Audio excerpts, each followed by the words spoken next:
राधे राधे, जय श्री राधे। कैसे हैं आप सब? आशा करते हैं कि आप सब अपने अपने घरों में ठीक ठाक से होंगे, खुश होंगे, मस्त होंगे और अपने अपने कामों में व्यस्त होंगे। तो आज मैं बना रही हूँ फ्राइड राइस। फ्राइड राइस बनाने के लिए मैंने ये ले ली थी मूंगफली और सारी सब्जियां काट ली थी।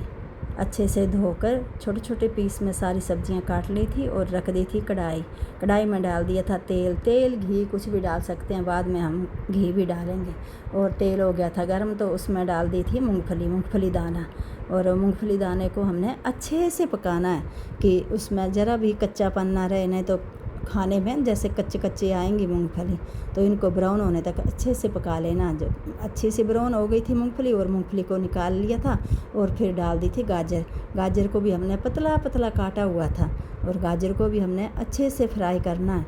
उल्ट पुल्ट करके पलटे की सहायता से अच्छे से इसको फ्राई कर लेना गाजरों को। फिर फ्राई हो गई थी गाजर, उसको भी निकाल लिया और डाल दी थी फिर मैंने बीन्स को भी मैंने एक बराबर पीस काट रखे थे, उसको भी फ्राई कर लिया। अगर कोई भी सब्ज़ी के ना पीस बिल्कुल बराबर कटी हो ना तो देखने में भी बहुत अच्छी लगती है।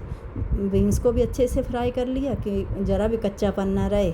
और फिर फ्राई हो गई थी ना तो उसको निकाल लिया था, बीन्स को निकाल लिया। सबको मैंने एक ही प्लेट में डाल लिया था। और फिर अब रह गए थे आलू, वही तो आलू तो सब्जियों का राजा, तो उसको भी डालना था, नहीं तो वो आलू नाराज़ हो जाता। तो आलूओं को भी अच्छे से धो के छोटे छोटे पीस में काट लिया था और उनको भी फ्राई कर लेना था।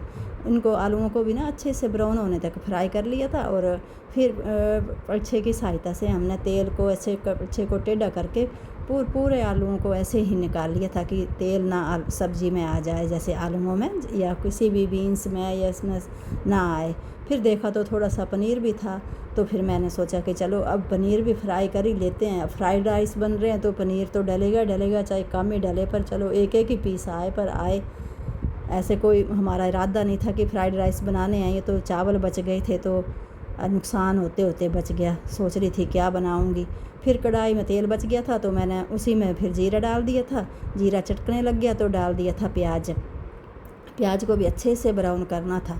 और फिर यही सोच रही थी कि इतने चावल बच गए हैं उनका क्या करूँगी। फिर बैठे बैठे मन में आया कि चलो फ्राइड राइस ही बना दो।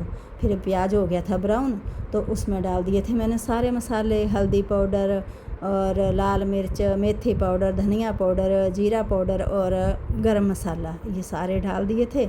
और फिर डाल दिए थे ये चावलों को भी मसालों के साथ तेल में अच्छे से फ्राई कर लिया। अच्छे से पकाना, पहले पके हुए ही हैं चावल तो, पर फिर भी मसालों के साथ अच्छे से भूनना है। और डाल दिया था स्वाद अनुसार नमक। तो ऐसे करके उल्ट पुल्ट करके हमने चावलों को अच्छे से पका लिया। और जो सब्जियां थी और फिर वो जो फ्राई करके रखी थी सब्जियां, पीनट वगैरह, मूंगफली दाना, ये सारा डाल दिया था और उनको अच्छे से चावलों के साथ मिक्स कर लिया। देख सकते हैं आप लोग कि कितने प्यारे प्यारे कलर आए हैं चावल के, पीले, लाल, हरे, कितना अच्छा लग रहा है। चावलों को भी सब्जियों के साथ अच्छे से मिक्स करा और ये सारे चावल वगैरह सब पक चुके थे। और फिर डाल दिया मैंने ढेर सारा धनिया। आजकल धनिया तो खूब अच्छा आ रहा, हरा हरा। तो अब देखो क्या प्यारा कलर आया। कलर ही नहीं है प्यारा, खाने में भी बड़े टेस्टी बने थे। और फिर मैंने लगा दी थी प्लेट। और ये देखो जी प्लेट लग के हो गई तैयार। अगर वीडियो पसंद आए आप लोगों को तो लाइक शेयर सब्सक्राइब ज़रूर करना। और अब मिलते हैं अगली वीडियो में, तब तक के लिए बाय बाय। राधे राधे, जय श्री राधे श्याम।